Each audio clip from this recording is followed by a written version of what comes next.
Hello everybody, स्वागत है आपका हमारे इस यूट्यूब चैनल एजुशियस फिजिक्स में। आज हम बात करेंगे फेराडे रोटेशन या फेराडे इफ़ेक्ट के बारे में। ये बीएससी और एमएससी का टॉपिक है। तो अगर आपको ये वीडियो अच्छा लगे तो वीडियो को लाइक और शेयर ज़रूर करें, और अभी तक आपने हमारे चैनल को सब्सक्राइब नहीं किया है तो चैनल को भी सब्सक्राइब कर दें। तो चलिए करते हैं स्टार्ट। फेराडे रोटेशन या फेराडे इफ़ेक्ट क्या होता है? तो देखिए, मैं समझाता हूँ आपको कि फेराडे रोटेशन या फेराडे इफ़ेक्ट होता क्या है। मान लीजिए हमारे पास एक नली है, खोखली नली। इसमें मैग्नेटिक फील्ड अप्लाई करते हैं इस डायरेक्शन में। इसमें मैग्नेटिक फील्ड अप्लाई करते हैं, और जब इसमें इलेक्ट्रोमैग्नेटिक वेव निकलती है, थ्रो होती है इसके अंदर से, तो ये इलेक्ट्रोमैग्नेटिक वेव पोलराइज्ड होती है। तो जब इसके अंदर से निकलती है इलेक्ट्रोमैग्नेटिक वेव पोलराइज्ड होने के बाद, तो ये रोटेट हो जाती है, मतलब अपने अक्ष से थोड़ी सी रोटेट हो जाती है, एंगल बना लेती है।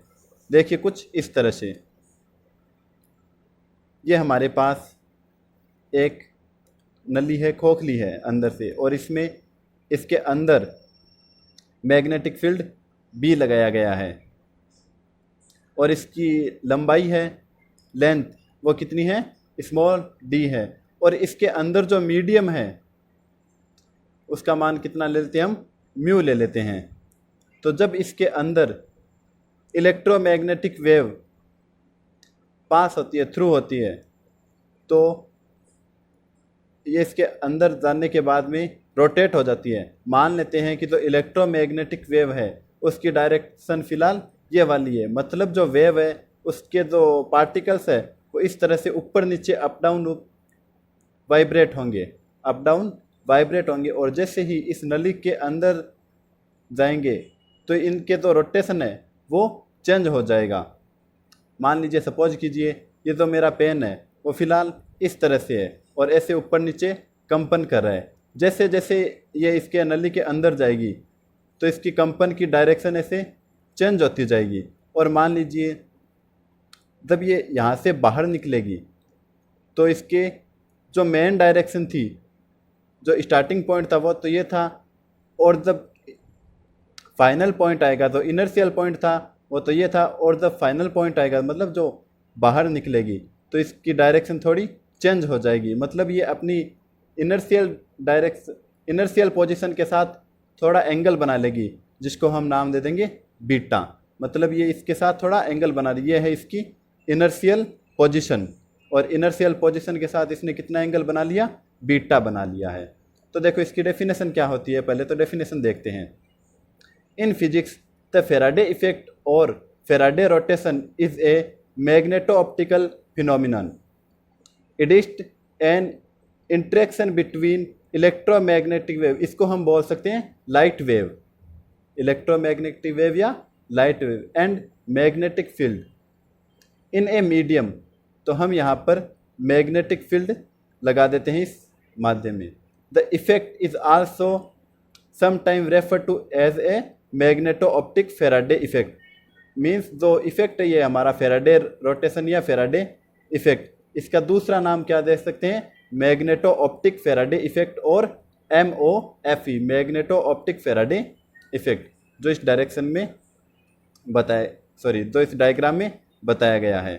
तो ये है इसके जो वेव है उसकी डायरेक्शन, इस तरह से ये वेव चल रही है, और जैसे ये इस नली में इंटर होती है तो इसकी डायरेक्शन चेंज होने लगती है।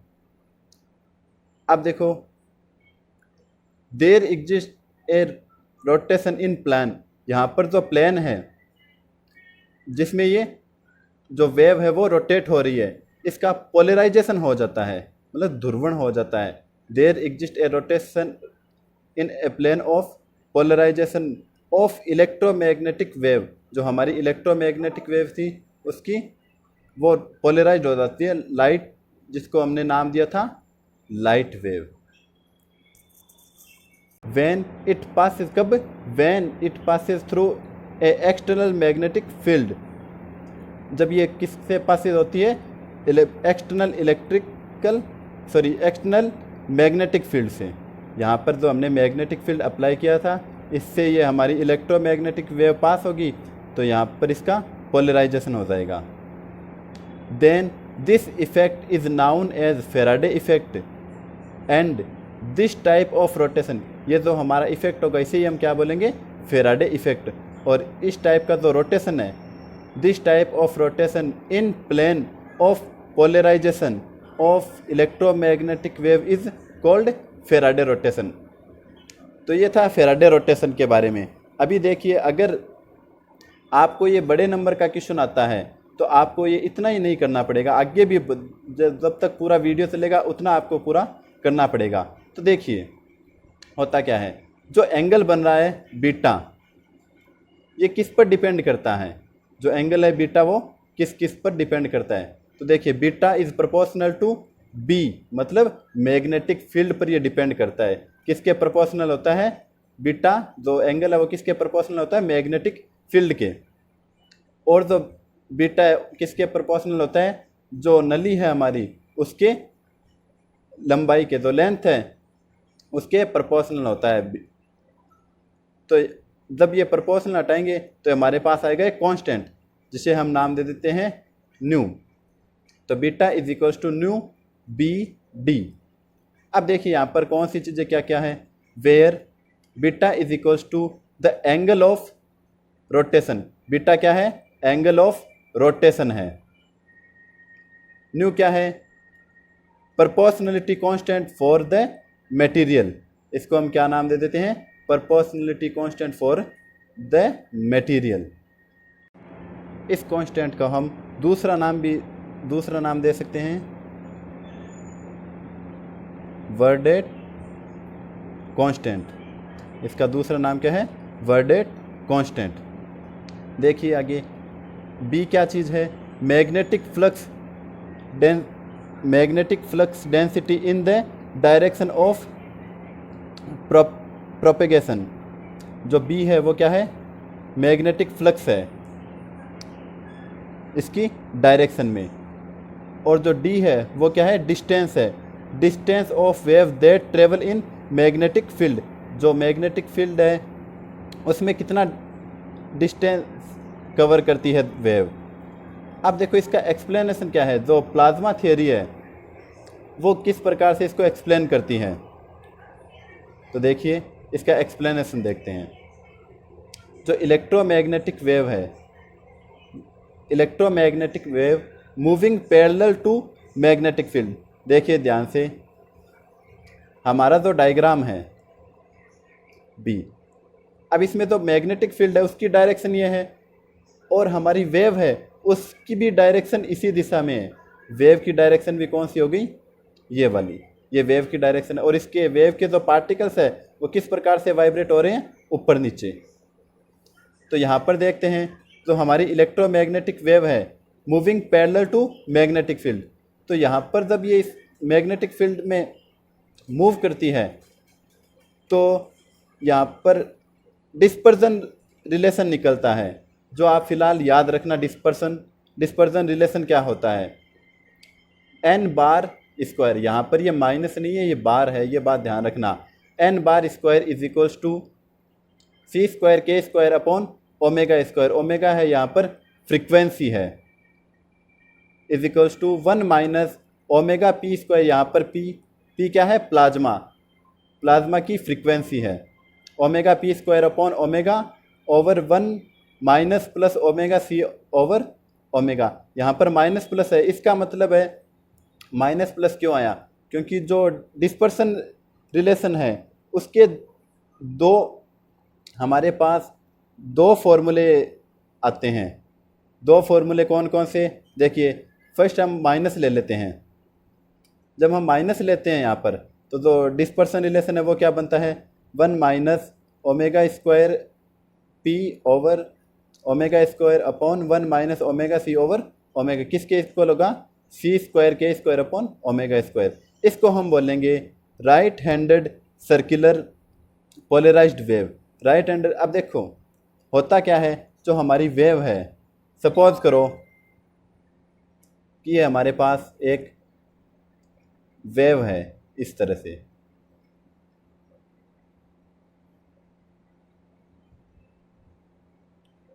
अब ये रोटेट होगी, मान लीजिए इस तरह से हम बना दें, ये जो वेव है इस तरह से कंपन कर रही है, ये वेव का सेंटर पॉइंट है, मतलब यहाँ पर ऊपर नीचे कंपन करे इस तरह से।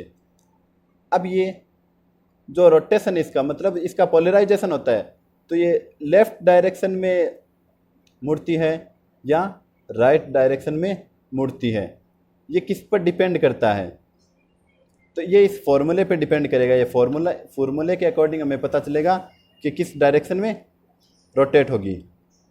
तो देखिए n1 bar square is equals to 1 minus omega P square upon omega square over 1 minus omega c upon omega is equal to C square के स्क्वायर अपॉन ओमेगा स्क्वायर। ये दोनों फॉर्मूले आपको याद रखने हैं फिलहाल, हम आगे नेक्स्ट वीडियो में इस पर डिस्कस करेंगे। तो इसको बोलेंगे हम right handed circular polarised wave. जो हमारी वेव है जो पोलराइज्ड हो चुकी है वो कौन सी डायरेक्शन में जाएगी, राइट डायरेक्शन में। और जो सेकंड फॉर्मूला है n2 bar square is equal to 1 minus omega P square upon omega square over 1 plus omega c upon omega is equal to C square के स्क्वायर अपॉन ओमेगा स्क्वायर, ये है left direction में जो wave है जो polarised हो चुकी है, left handed circular polarised wave. अब देखो आगे हम इसको इक्वेशन नंबर 1 एंड इक्वेशन 2 दे देते हैं। देखिए फ्रॉम इक्वेशन फर्स्ट इक्वेशन हमने अभी लिखी थी यहाँ पर, ये रही हमारी फर्स्ट इक्वेशन, तो ये वैल्यू यहाँ पर रख रहा हूँ मैं।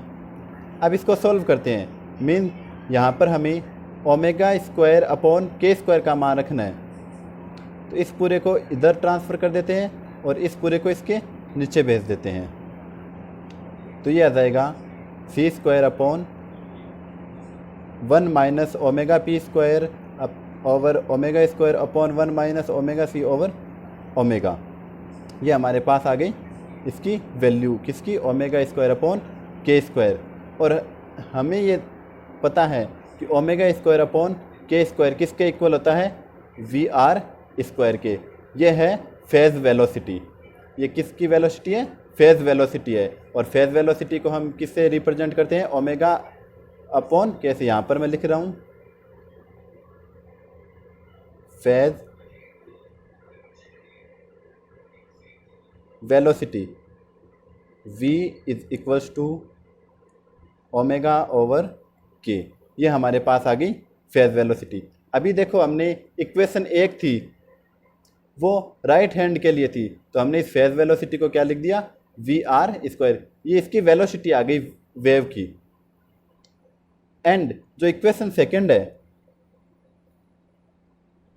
उसको यहाँ पर मैंने लिखा है, ये रही हमारी इक्वेशन सेकंड, इस इक्वेशन सेकंड को यहाँ पर लिख दिया। और यहाँ से भी हमें फेज़ वेलोसिटी निकालनी है, means omega square upon K square का मान निकालना है, जैसे अभी ऊपर किया था। ये आ जाएगी लेफ्ट हैंडेड वेव, ये हमारे पास दोनों टाइप्स की वेव आ गई। तो देखो जो पोलराइज्ड वेव आती है हमारी, वो पोलराइज्ड वेव राइट वेव और लेफ्ट वेव दोनों का सम होती है, मतलब दोनों का योग होती है। मेरे कहने का मतलब ये है कि देखो हमारे पास ये एक वेव है इस तरह से, ये पोलराइज्ड होती है।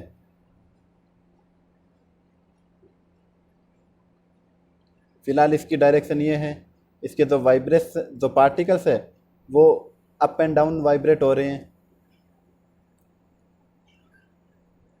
ये तो हो जाएगी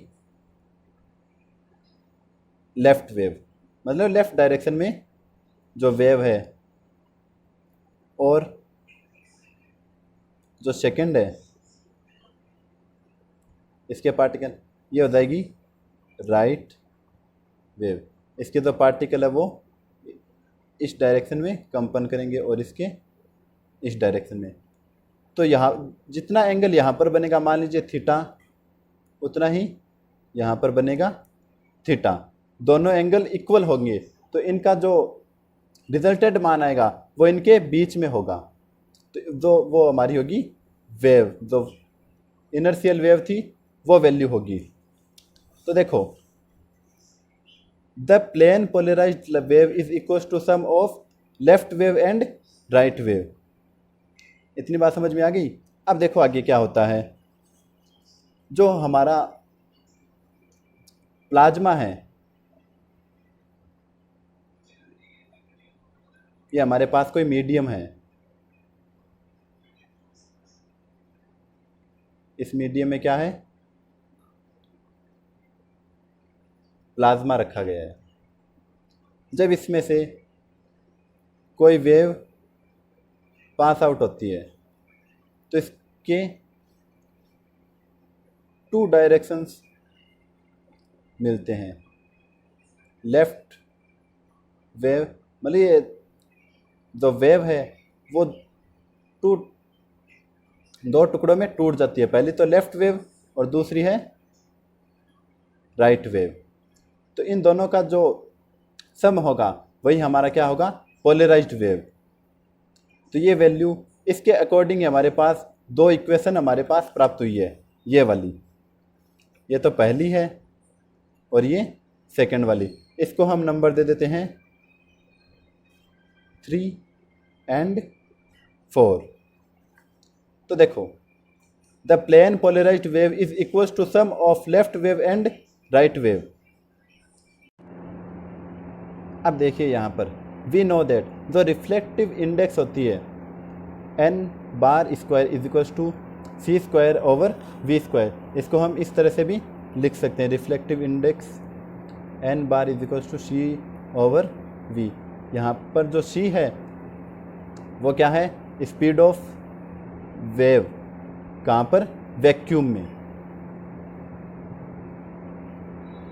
वैक्यूम में स्पीड है। और v क्या है, किसी मीडियम में स्पीड है।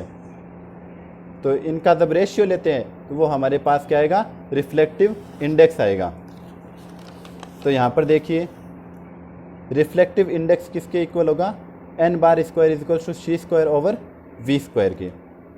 हमारी तो इक्वेशन थर्ड एंड फोर्थ है, ये रही इक्वेशन थर्ड एंड फोर्थ।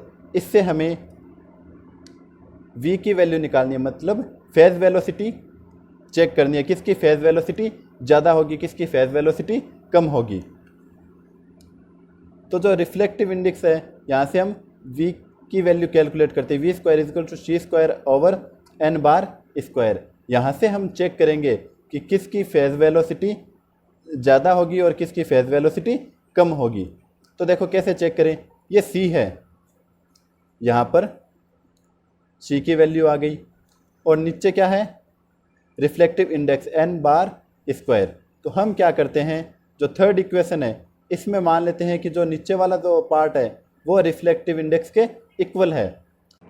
देखिए यहाँ पर तो माइनस साइन है, ये क्या बताएगा कि ये पूरी वैल्यू है, ये छोटी होगी और इसमें से एक से लेस हो रहा है। तो ये पूरी वैल्यू कैसी हो जाएगी, और छोटी हो जाएगी, मतलब स्मॉल हो जाएगी। तो ये स्मॉल होने की वजह से क्या होगा, ऊपर वाली जो इससे डिवाइड करेंगे तो नीचे वाली वैल्यू स्मॉल होने पर ये वैल्यू कैसी हो जाएगी, बड़ी हो जाएगी। मतलब ये मान कैसा आएगा, मैक्सिमम आएगा। तो जो स्पीड होगी इसकी वी आर की वो ज़्यादा होगी, हाई होगी स्पीड। इसकी स्पीड कैसी होगी, हाई। और जो फोर्थ वेव है इसमें यहाँ पर फोर्थ इक्वेशन है, फेज वेलोसिटी की यहाँ पर प्लस हो रहा है, तो ये वैल्यू जुड़ेगी, तो ये वैल्यू बड़ी होगी। और यहाँ से एक लेस करेंगे तो ये वैल्यू कैसी होगी, फिर भी इसकी कंपैरिजन ये वैल्यू बड़ी आएगी। और बड़े में से जब इसको डिवाइड करेंगे तो ये वैल्यू कैसी आएगी, लो आएगी, छोटी आएगी, स्मॉल वैल्यू प्राप्त होगी, जबकि यहाँ पर हाईयर वैल्यू प्राप्त होगी। इसका मतलब ये वैल्यू है वी आर, तो जो फेज वेलोसिटी है वी आर वो कैसी होगी, हाई। और जो वी एल स्क्वायर है ये वैल्यू कैसी होगी, स्मॉल होगी।